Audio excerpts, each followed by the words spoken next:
Ready to go out to start this 45-minute qualifying session. Now, this will not set all of the grid positions. This is fighting to get to the honors of making it to Super Pole, which is coming up later on in the day. Hello, everyone. I'm Shay Adam alongside Jeremy Shaw, and we will be taking you through this session.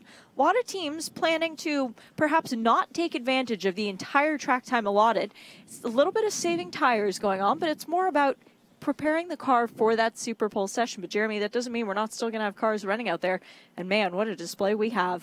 Yes, hello Shay. Great to be here in the booth with you this weekend. Really looking forward to what should be an exciting day of qualifying and practice today, and then the race tomorrow as well. It's a long, long race, so a lot of preparations to be done. And some of the drivers here have got a lot of experience on this racetrack, so they are completely comfortable with the track, with their car, with everything else. But some of the other drivers are not familiar with this racetrack. Just had a very brief chat with Marcus Winkelhock, who's driving one of the Audis. He has never been here before, loves the racetrack, and that team, they are just planning to run this session, effectively treat it like another practice session, because the grid won't be set until Super Pole this afternoon. So they're just going to go out there and get the track time, run all three drivers in the car, and just get prepared for qualifying, and then of course for the race tomorrow. Two other cars planning to run the whole session are those Mark Australia cars. They are fantastic, coming down from down under, making the trip all the way up here. Three drivers in each car in the field, and for the Mark cars, 5 out of their 6 drivers have never been to Mazda Raceway Laguna Seca before, so they will be taking full advantage of this session.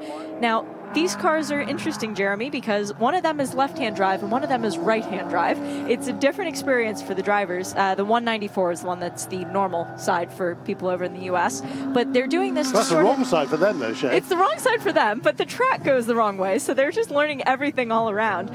It's just a learning experience, but it's also displaying the sort of offerings that they have, because, yes, they make left-hand drive, they make right-hand drive.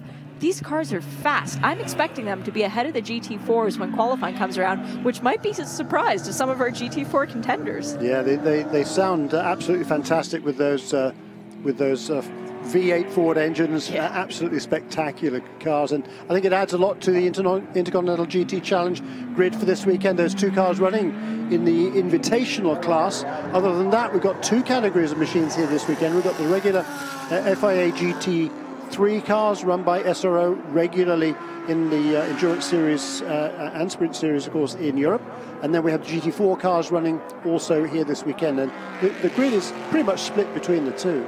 And there are subdivisions between the GT3 class. We've got a Pro section and a Pro-Am. So the overall winner should, in theory, be one of the all-pro lineups, but that might not be the case. We've got some very strong AM contenders. We've got the number 99, the Automatic Racing, Charles Espinlove and Charlie Putman. They're a duo that we've seen together all over the world, racing in Aston Martins and Porsches and whatever you throw at them. They're joined by Eric Lux this weekend, so that will be a trio to contend with. But it's that number 54, the Black Swan Racing car, that I think is going to have a serious shot for the overall win. It's Jerome Blekemolen, David Calvert-Jones, and of course Tim Pappas. Well, David Calvert-Jones at the Bathurst 12-hour ran in a Pro-Am car. Okay, it was with Pat Long, Mark Lieb, and Matty Campbell, who's turned out to be a superstar in the Porsche Super Cup Series this year. But they came in second, and they very nearly won the race overall. So we have seen in races before, in this ICGTC Challenge going on, it's not necessarily a pro car that's going to be there at the checkered flag for that overall win. One car that will be there, I have no doubt in my mind, the number 58. It's the Porsche Motorsport North America car by Wright Motorsport. Patrick Long, who was previously mentioned. It's Bergmeister and Long. I get to call them together in a car for a weekend. Yeah, that's cool, isn't it? Joined by Romain Dumas. And Patrick Long, of course, who is this year's Pirelli World Challenge GT Sprint champion and overall Pirelli World Challenge champion this season. And as you say, relishing the opportunity to drive alongside Jörg Bergmeister, as he has in several of the races over here this year. And they've just won the one race together. That was at Circuit Americas towards the end of the season. That was a makeup race, wasn't it, that was postponed from earlier in the season due to inclement conditions. But talk about those 2 Pro-Am cars. There are going to be 2 the Pro-Am class in GT3 here this weekend. Number 54 car, that's Black Swan Racing. That'll be shared by Tim Pappas, Jerome Blekemolen and David Calvert-Jones, as you were saying. And Jerome Blakemole, he's scored an overall pole in one of the Sprintex races this season in the Pirelli World Challenge as well. So it's not impossible to see certainly a Pro-Am car on the pole possibly, and even winning the race. The other Pro-Am entry this weekend is a Calvert Dynamics GMG Porsche car number 77. That'll be shared by Preston Calvert, Andrew Davis, and Michael Lewis. And that will be a very strong car as well. That one being, again, a Porsche 911 GT3R. So both cars in that Pro-Am category, the same basic platform, just the driving standards is the difference. But you've got a consummate professional in the form of Andrew Davis. You've got an up-and-comer in Michael Lewis, who's already proven to be quite nifty in this series before. And then Preston Calvert, who we were talking about earlier this morning, Jeremy, he's done nothing but improve this whole year through. I mean, he's really taking it seriously. I mean, he's 62 years of age, but you certainly wouldn't know it from the way he drives. You know, he's a retired neurologist. He had a bout with kidney cancer 4 or 5 years ago now, and got over that, and has been racing ever since. He decided he needed to do something better with his life, and he's lost an awful lot of weight to prepare for his racing, and as you say, taking it really seriously. He's been working alongside with Andrew Davis as his driver coach for quite a few years now, and just continues to improve. This race is going to prove interesting for that 54, the Black Swan racing car that we were talking about. The driver lineup, Blakemole, Pappas, and Calvert Jones, they announced a couple months back that they are running the Bathurst 12 Hours next year. This race is their preparation for that one, because David Calvert-Jones, having won the Pro-Am class this year, he liked getting that watch that they were awarded, which he actually didn't realize was going to be part of the deal until about 2 hours to go in the race when I told him. And, we have somebody stopped out on the track. That is the Riordan car. I think that's the number 117, Jeremy. Yeah, that's Vesko Kozarov, I think, who's driving that car. Originally from Bulgaria, based now in Salt Lake City. Vesko making his kind of return to racing this season. Not much racing since last year in the Pirelli World Challenge. He's good. He's got the car going again. So he was stopped in between 3 and 4 underneath the bridge. Maybe a control-alt-delete needed to happen. When in doubt. The number 11 Audi, the Team WRT car, that's a very, very strong European team. We don't see much of them over here, but they've bought Robin Frins, who's a very capable driver from the Netherlands, Stuart Leonard, who is English, and Jake Dennis, also from England. That's going to be a very under-the-radar lineup, given how many factory Audi efforts are here this weekend, and how many of the guys wearing the 4 rings were accustomed to seeing wearing the 4 rings. Well, sort of, kind of. I mean, Robin Frins and Stuart Leonard, I mean, they've won the Blancpain GT Sprint Championship this season, so they're certainly flying under the radar screen in it being their first visit to Mazda Raceway Laguna Seca. But they've got a lot of success in these Audi cars. Of course, the WRT team, one of the best in the Blancpain Endurance Series and Sprint Series in Europe. That Audi was very squirrely under braking, not happy going into 5.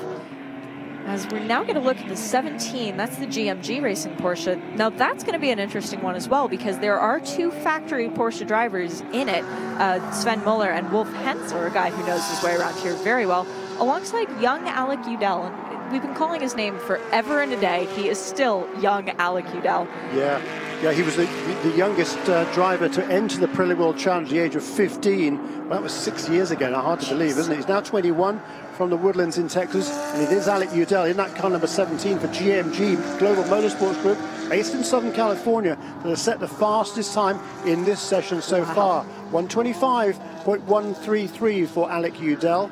Second fastest, Marcus Winkelhock in car number 44, that's the Magnus Racing Audi, the 125.3. Third fastest is Robin Frins from the Netherlands in car number 11. That's the Audi for WRT. And fourth is Christopher Haase, the Rabbit. He hasn't been here for a couple years. Haase, who previously ran a season in the United States, really enjoyed racing over here and missed it, getting an opportunity to come back. And of course, being behind the wheel of that number 29, that is the Land Motorsport car. That is going to be insanely fast. Connor D. Filippi, Christopher Haase, and Chris Mees. That is a really strong lineup. It is a strong lineup, and that team, they've won just about everything there is to win over the last couple of years. They won the ADAC Masters Championship last year. That was with Connor D. Filippi and Christopher Mees. And Connor, of course, he grew up racing here at Mazda Raceway Laguna Seca. He's from San Clemente and Orange County. about 350 miles or so from here, but he started off his racing here at the Skip Barber School based at Mazda Raceway, Laguna Seca, so he's got a lot of laps around this racetrack. Had success here also in the what is now the Pro Mazda Championship in part of the Mazda Road to Indy, and now back here in a sports car probably for the first time actually. I would imagine he's driven a sports car around here. I believe you're right. I can't think of any previous starts he would have had. That is the car, though, that number 29 car that we're watching now coming up towards turn 5. That's the car that set the pace in each of the practice sessions so far. Well, the first one was free practice yesterday morning, 124.203, turned by that number 29 Audi Sport Team Land Audi R8 LMS. And in the afternoon session, also topped the charts at a 124.317. So we still have about a second to cave off of the times that we've seen this morning. I've no doubt that we will get to that point, but you just think about De Filippi and Mies, the year that they had last year when they were GT Masters champions, which was fantastic. They come into this year. In 2017, they just won the Petit Le Mans last year. They were second at the Daytona 24 Hours to kick things off, and they were fourth at the Sebring 12 Hours. These guys are very good in endurance racing. And oh, by the way, they got the win at the famous Nürburgring 24 Hours this year as well. So they've been having a really good season. Oh. And Audi leading the championship coming in here this weekend, and then Christopher Haase leading the Drivers' Championship. So they've got a lot going for them. Yeah, they certainly do. I mean, what a weekend it was last week as well.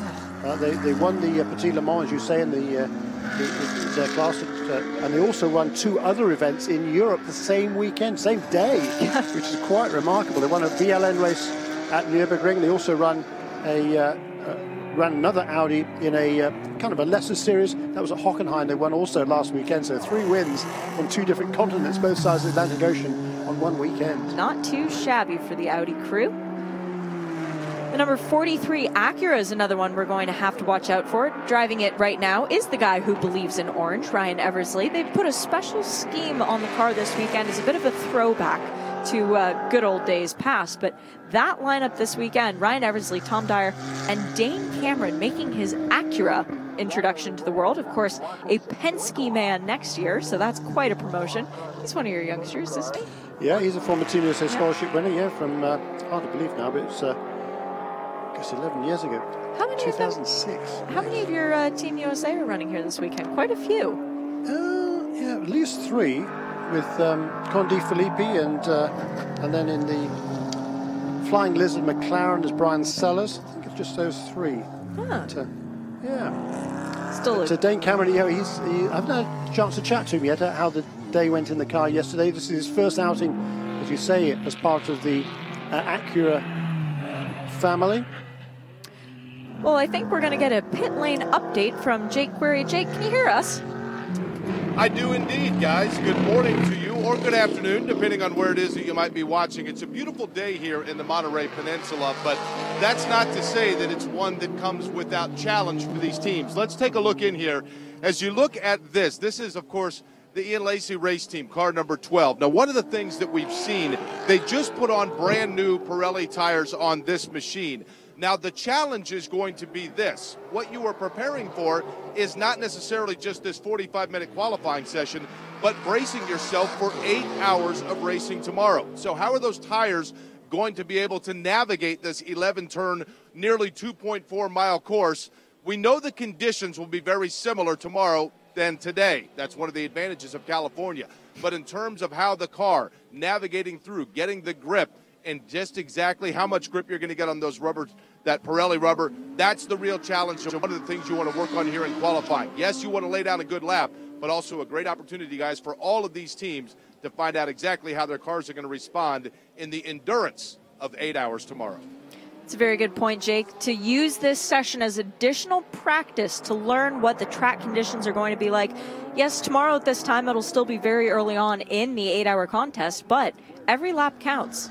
It does, and yeah, great report there, Jake Query. Thank you very much indeed, and we're going to be hearing from Jake a lot through this weekend, joining us for the first time. There's another glance at that car that's been fastest in every session so far, but currently only 4th quickest.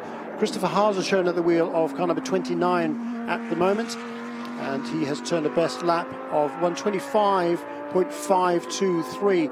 Again, the fastest time remains Alec Udell, a 125.133. That's kind of a 17. The Porsche for GMG. Second fastest is Marcus Winkelhock, kind of a 44 of Magnus Racing Audi. Third fastest is the number 11 Audi for WRT team with Robin Frins, and fourth fastest for Land Motorsport Audi Sport Team Land, Christopher Haas, car number 29. Fifth quickest is the best of the Pro-Am cars.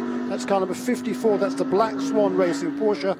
Jerome Blekemolen at the wheel of that car, just ahead of Ryan Eversley in the first of two Acura NSXs. That's that car number 43 with that throwback livery to the same scheme that was run also on the first generation NSX by the team principal at Real Time Racing, Peter Cunningham, more than 20 years ago now. I think it was 1994 was the car that they were modeling it after, so it's a long time ago. Long time ago. Back when most of the drivers were in elementary school.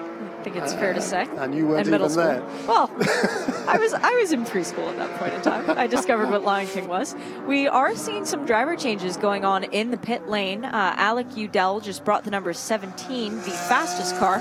He is currently exiting the pits. The 58 still has Jörg Bergmeister behind the wheel. He began the session. They are languishing down in 8th in class, 10th overall, best time of a 128.6. So clearly working on some setup things rather than going for fastest speed.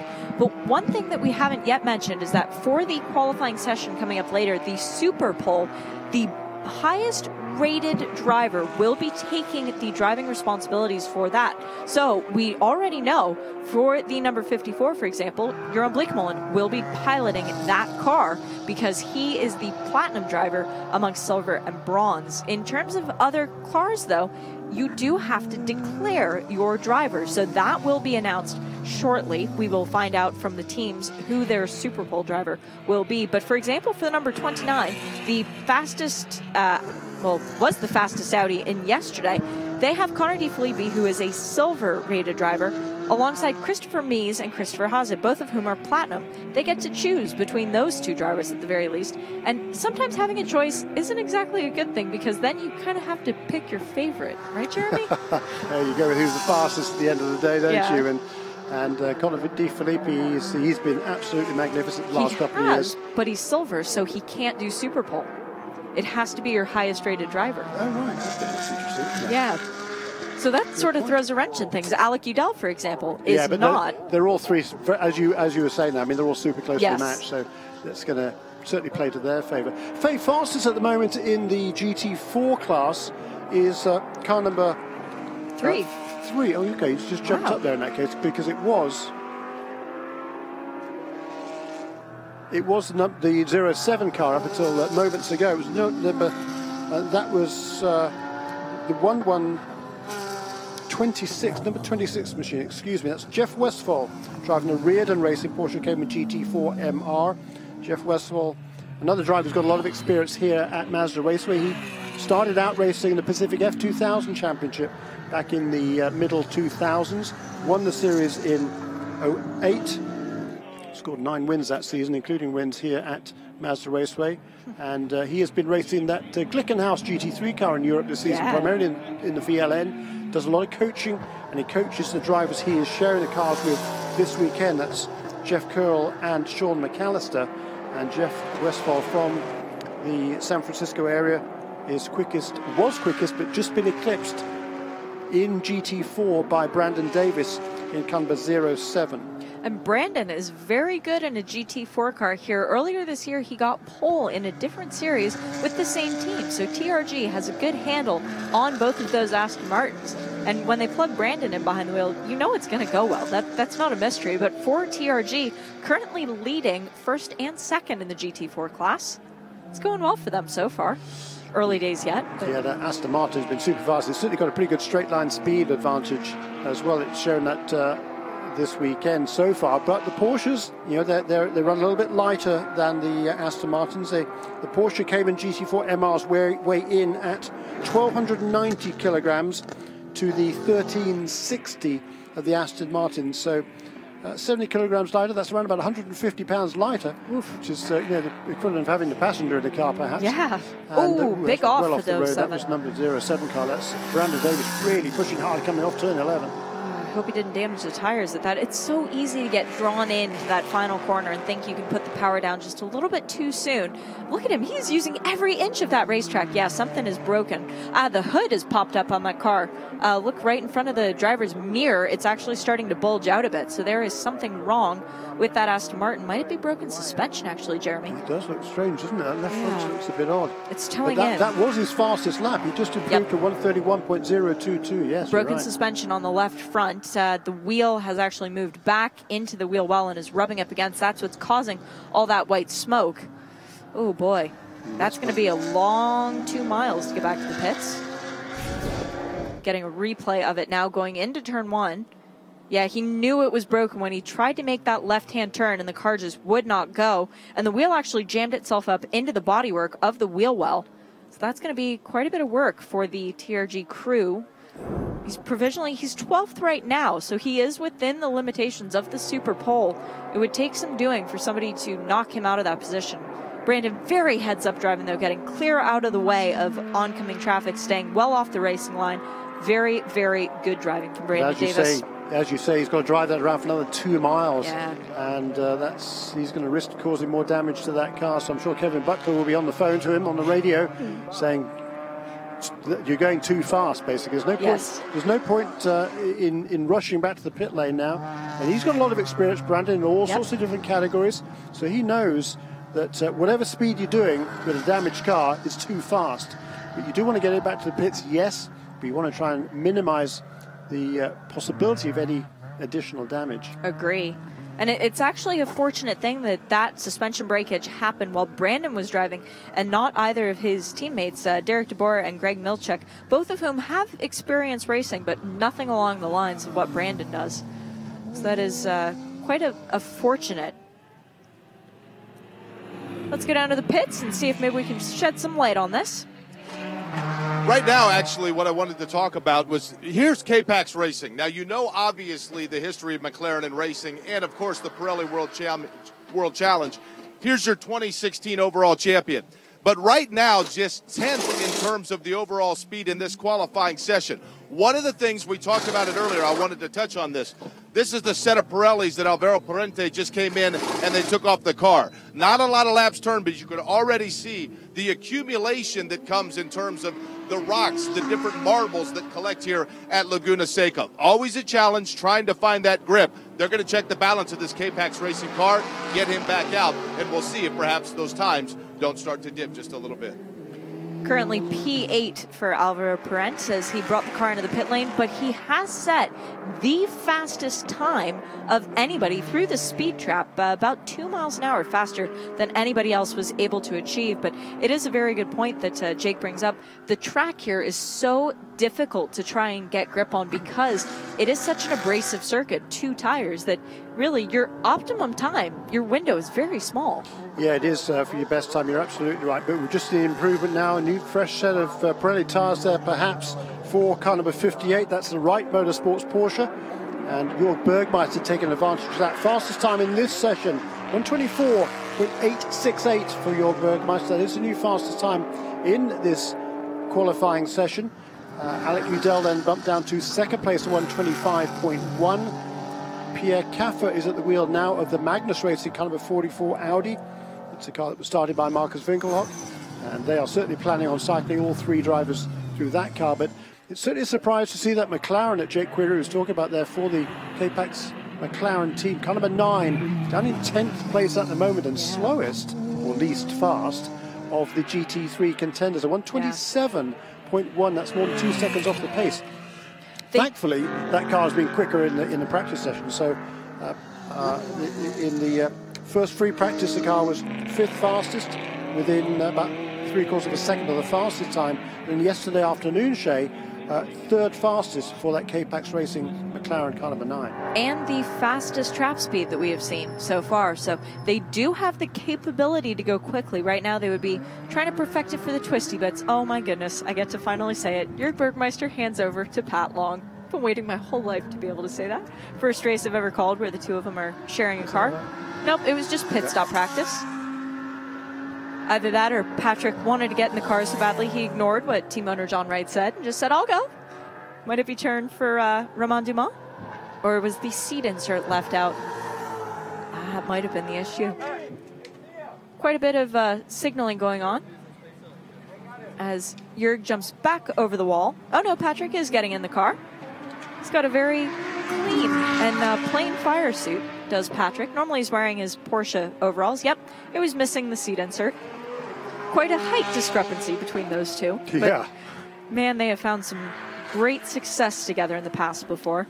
Great chemistry between those two. You're right, they've been factory Porsche drivers for a long, long time. And Patrick Long, he's been a Porsche factory driver since 03. Yeah, quite. So 15 seasons now. And Jurg since 01. The only other American driver who's been part of that Porsche Young Driver program was Conor Di Filippi, actually, a few years ago. He's now switched over to Audi, driving that Land Motorsport entry. But Patrick Long, he's been a tremendous asset to that program, and he's a great mentor for other young drivers as well. And a big proponent of finding his replacement, because he understands that we don't race forever. There does come a time when it's to hand off. So he's been somebody who's been very active in the American sports car scene, trying to find who's going to be the next big thing. And he was very big on Conor as well, and Conor's turned out to be quite successful. The first American since Patrick to win a Porsche Carrera Cup Deutschland race, which was a huge success. That is a beautiful car, though. We do have a lot of very good-looking GT3 and GT4 machines out there, as well as the Invitational class with the two Mark cars running around. It is the 193 ahead of the 194 right now, just for people keeping track out there. So which is a right-hand drive car? The right-hand drive car is 193, because that's... Yes, the car with the steering wheel on the wrong side for me is the 193. Got it. And I was talking a little bit with team owner Ryan McLeod, who's currently behind the wheel of the 194, before the session began, and he said, you know, we're a team, we're all a family, but there's this invisible wall between the garage, and each team wants to do better than the other. There's one pit crew for the two cars, and they said, whoever's ahead on track, they get their pit stop done first. So there will be a little bit of jostling going on if a caution comes out and the pits open up and one team manages to get in front of the others. It's going to cause a little bit of strife for them. Yesterday in the first free practice, number 194 car was a little bit quicker than 193. In the afternoon, the other way around. So this morning so far, number 193 car, Jake Camilleri at the wheel at the moment, a 128.6 he has turned in car number 193. And that is more than a second quicker than he managed yesterday. So clearly those guys coming to grips with this racetrack at Mazda Raceway, Laguna Seca, and making definite improvements to their lap times. Both of those two invitation cars ahead of all the GT4 contenders. By quite some margin as well. What's that? Almost a second between Ryan McLeod in the 194 and Brandon Davis in that 07 car, the one that is now back in the pit lane being attended to. But Jake Camilleri, he's a guy who's very funny. He does not like to lose. And when things look like they aren't going his way, he'll get in the car and he'll pull it back to the front by his bootstraps. As one of the cars is in the pit lane, that is the number 193 of Jake Camilleri. And another thing for these drivers, they're not used to American circuits. Now, Mazda Raceway Laguna Seca, it's not exactly a place that we would call forgiving, Jeremy. Yeah, there's runoff, but there's a lot of gravel traps and a lot of sand that'll catch you out. For these guys, it's wide open spaces. There's no walls. There's no kangaroos jumping in front of their cars. That's what they're used to. I guess so, yeah. Probably won't be any kangaroos jumping out on the track here, I must admit. Yeah, that's true. That's a good sign. Hey, new second fastest time is Jerome Bleckermolen has jumped up now in that Pro-Am car. That's the Black Swan Racing Porsche car number 54. So we've got Porsche at the front at the moment. Car number 58, that's Patrick Long at the wheel of the car now. It was Jörg Bergmeister set the time. Car number 54, then second, Jerome Bleckermolen. And car number 17, Alec Udell, who's in the pit lane, still third fast. There's Audi, with car number 44, Pierre Caffer. Car number 11, Stuart Leonard at the moment. And car number 29, Christopher Haase. And then the Acura, car number 43 of Ryan Eversley, followed by Andrew Davis, who moved a couple of laps ago in car number 77 to move up into the 8th position ahead of the second Acura, Peter Cox, and then the Alvaro Parent McLaren. We have a new fastest time because Jerome Bleckermolen, he took that last lap, he had to jump up to P2, but now he's found a bit of a gap, and ironically enough, it's 58 1/1000ths faster than the car number 58. So Jerome Blake-Mullen up to P1. This is what I expect from him, though. A former two-time Super Cup champ, he's always happy when he gets back behind the wheel of a Porsche.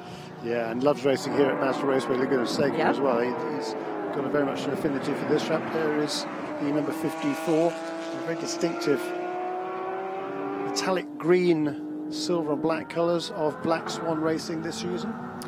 The number 93 Real-Time Racing Acura has not switched drivers this session. Peter Cox has been behind the wheel the whole time, unless maybe their transponder isn't functioning correctly. But both Acuras have had the same two drivers in the cars the whole way through. And while Ryan Eversley is on an outlap, Peter Cox continues to personally better his lap times each sector through. Right now he's looking to improve his position. Yeah, last lap was his best at 126.3, and as you say, looking to go faster again on this lap. Sharing the car this weekend with Canadian Mark Wilkins, who also drove an NSX last weekend at the Petit Le Mans, and Jules Gagnon, who is a very accomplished young French driver, ADAC GT champion this year. He also ran with... It was the Corvette, wasn't it? The Callaway Corvette. Yes, and he ran with Land, and Cox jumps to P2. Wow, that was a good lap from Peter. Of course, we shouldn't be surprised. He's a terribly accomplished driver. Big jump there, yeah, for the veteran Dutchman from 8th position up to 2nd, taking advantage of that fresh set of Pirelli tyres on that number 93 Real-Time Racing Acura NSX. Let's go down to the pit lane. Jake, who have you got for us? Jörg Bergmeister, you guys called it. He gave up the cockpit to, of course, Patrick Long, who's out there now. First things first, let's go through the strategy of figuring out the baton, if you will. Who drives when in an 8-hour endurance race? Do you guys kind of wrestle for the steering wheel? No, that's up to the engineers. They make all the decisions.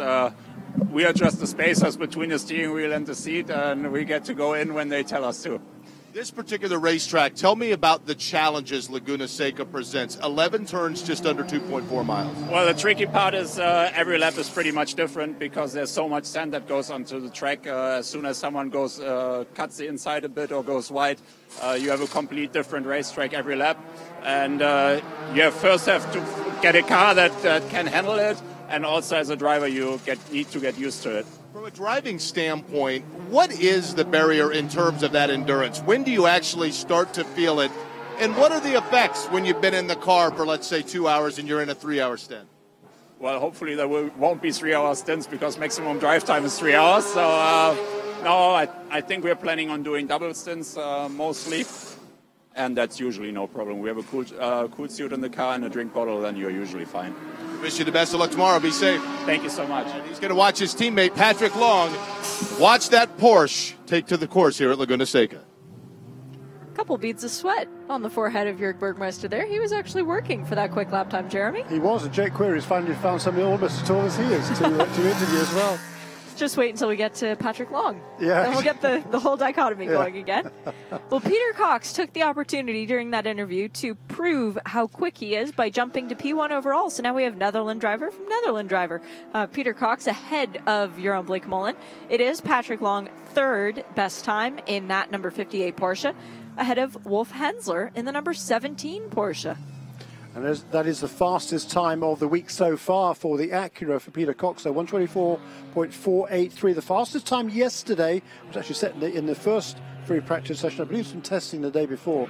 Don't have the times from that, but from free practice was a 124.2.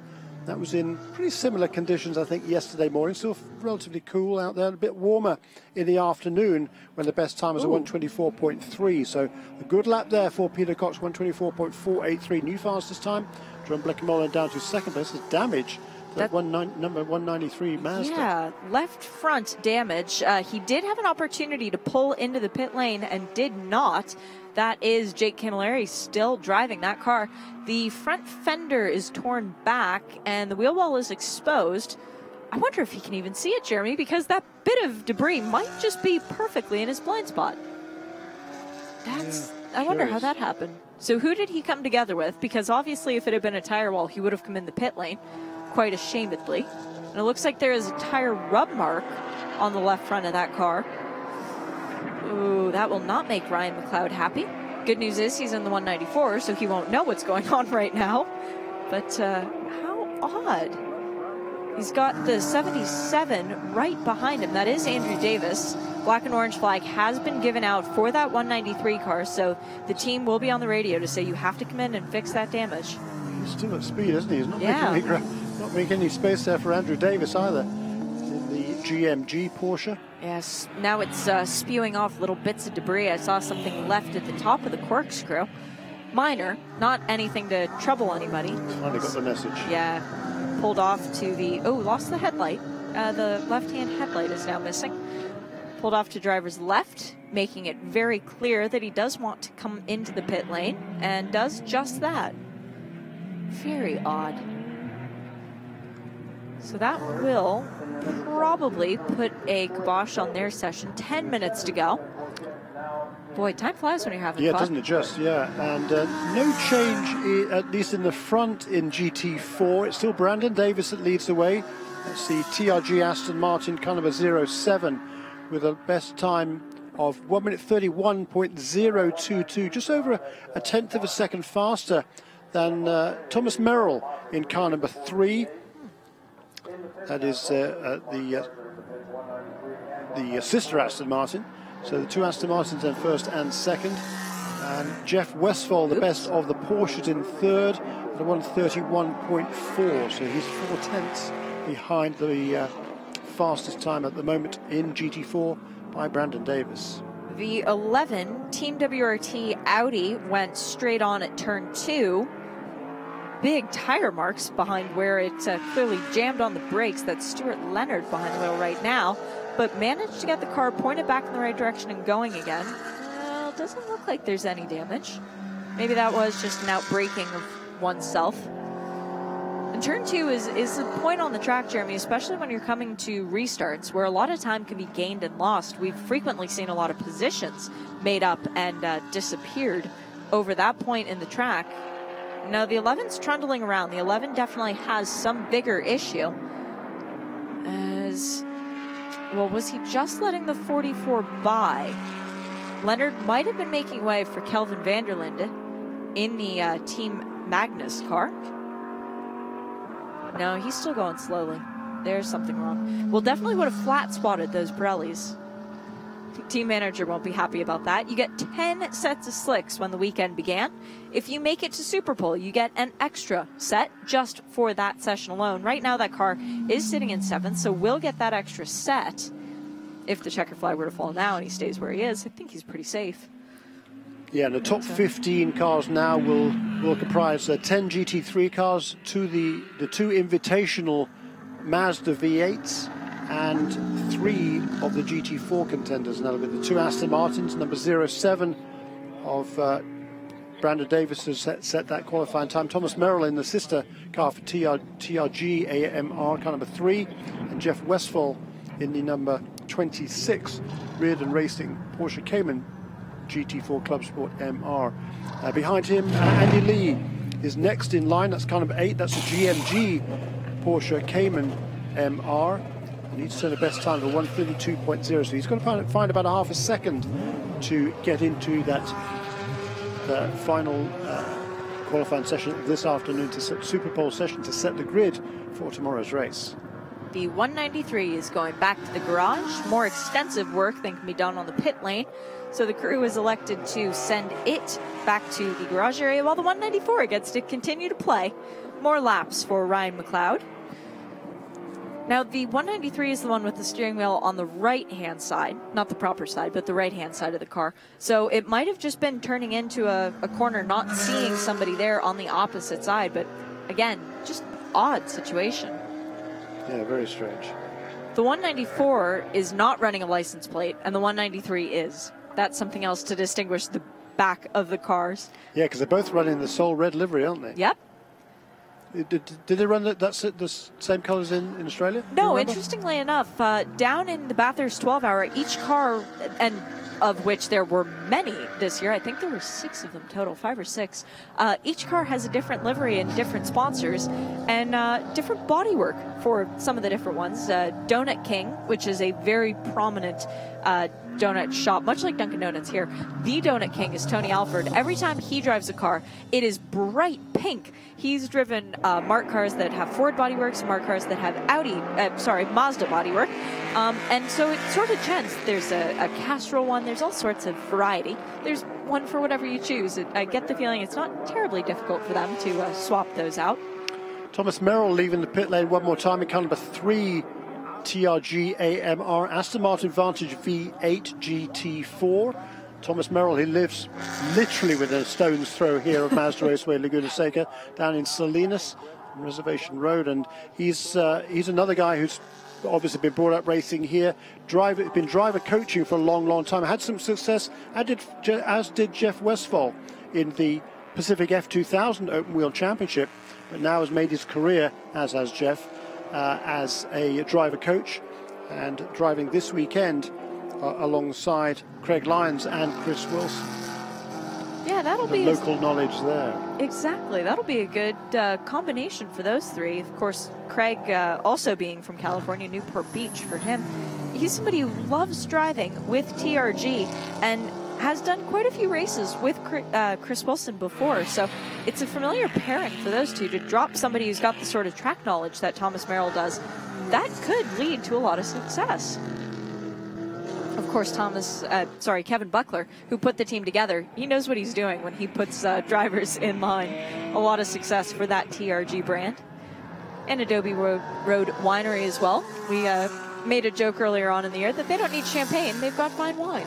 They do have fine wine, and I'm hoping I don't know whether there's been any damage, because our thoughts, of course, while we're here in kind of middle California, our thoughts with all those families and businesses that have been so devastated in wine country, which is probably around about 100 miles from here to the north, the other side of the San Francisco Bay Area. And of course, Petaluma, which is where this team is based, is pretty much in that fire zone.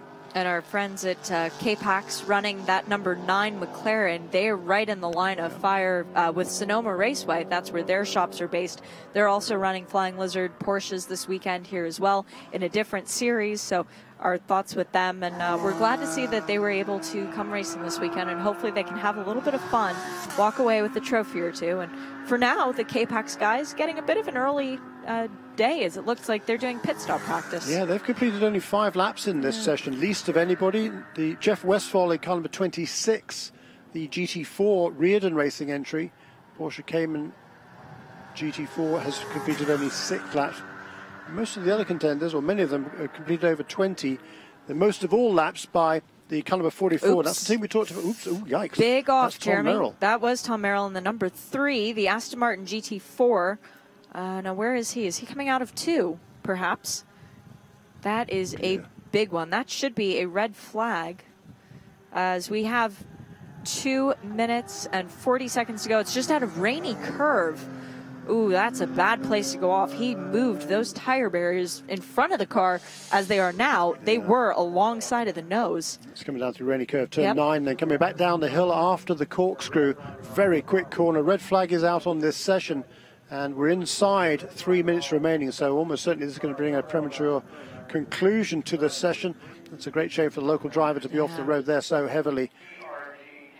And for our Super Pole, it is the top 15 cars. That car is currently 14th. So the TRG crew will need to thrash about to try and get that car prepared, because as it is right now, it will make it into the cutoff, and that is only a few hours away. So a lot of work to be done. We're, oh gosh, that is a big impact for the left front. The Super Pole beginning at 1:40 in the afternoon. So not a great deal of time for them to work on that. Yeah, it's only a couple of hours. They've got an awful lot of work to do. There's a sister car. Ends the session fastest of our GT4 cars. So while we wait for word of that number 3 car, let's let you know who makes the cutoff into Super Pole, Jeremy. Yeah, car number 93 then is fastest overall. That is the real-time racing Acura NSX GT3. Peter Cox from the Netherlands set that time, a 124.483. Second fastest for Black Song Racing, the Porsche Jerome Blekemolen, 124.564. Third fastest is the Porsche from Wright Motorsports, kind of a 58, Patrick Long, 124.868, rounding out the top 5. In car number 17, the time was set by Alec Udell early in the session at 125.133, fractionally ahead of a car that improved in the latter stages. Car number 77, Andrew Davis. That is the number 77 car of Calvert Dynamics GMG. Andrew Davis at 125.143. Very good improvement for them. They were not terribly happy with the car after the practice session yesterday, so I'm happy to see the 77 up so far. The 44, the Team Magnus car, is up into 6th overall. That was Kelvin van der Linde driving it last. Need to be careful not to say Sheldon after last weekend. There's so many van der Lindes in racing, and we're glad to have them all. The 7th place car is that number 11, Team WRT Audi, last driven by Stuart Leonard. We've got in the number 29. Wow, that's far down for the 29, Jeremy. Well, I mean, they've topped every session so far this weekend, but not this session. Yeah, this session now, 8th fastest for car number 29. That's the Audi Sport with Land Racing entry, the Audi. That's been quickest in every session, only 8th fastest now, but this session not desperately important. It's kind of like Q1 in Formula 1 qualifying, so you just get through to Superpole, and then we'll see what that car will do later on this afternoon. Rounding out the top 10 then, car number 43, that was Ryan Eversley in the second of the real-time racing Acuras, 125.9, and then a 1 minute 27.1, surprisingly far down for that K-Pax McLaren, car number 9. We've got in 11th, the 193, Jay Camilleri. In 12th, the 194, that was Ryan McLeod. 13th was the 07 of Brandon Davis in TRG. 14th is the car that caused the red flag, Thomas Merrill in the number 3, again with TRG. And rounding out our top 15 for the shootout, the number 99, that is the Aston Martin of Automatic Racing, last driven by Eric Lux. So that will do it. The next time we see these cars, it's time to go for Superpole. Thank you for tuning in, and we will see you a little bit later on in the afternoon.